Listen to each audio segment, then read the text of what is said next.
देखु चलित जनवरी मास 3 तारिख दिन लखीमपुर अंचल एक दुखमय घटना घटी।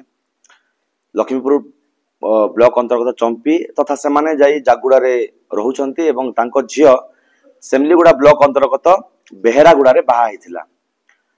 दुर्भाग्यवशत यौतुक निर्यातना दे 7 मास बाहा 7 मास परे 10 मास परे पुणी 2 मास 3 मासर गर्भवती थिबा महिला को षड्यंत्र करी तांको हत्या करी एक भिन्न रूप देवा पई हार्ट अटैक हेइतला बोली कहिथिले।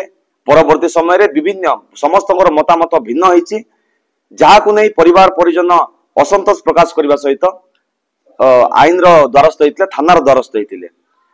किंतु जो लोकंक सेवा पई अछंती, जो ऑफिसर लोकंक हित पई अछंती, पुणी झियो गोटे चली जाइची तार न्याय पाई चिंता न करी पुणी तांको एगेंस्ट रे न्याय कौनसी एमएलएमपी किछि करि परिबे नाही, कौनसी आईजी डीआईजी किछि करि परिबे नाही बोली सेमानंकु थ्रेटनिंग दे जाउची।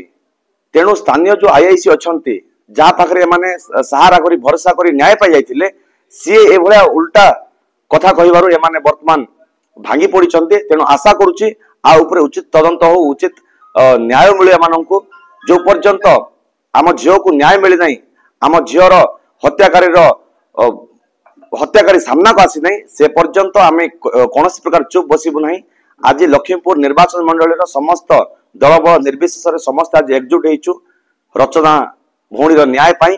तेणु आसंता दिन में तार उचित तदंत न हुए निहाती भाव में समस्ते राजरास्ता को ओह्लैबू एवं ए हत्याकारी संधान पाई आम निहाती एसपी को पाखरे द्वारस्थ हबु एवं जीआईजी पर द्वारस्थ हवा सहित महिला कमिशनर अवगत कराइबू।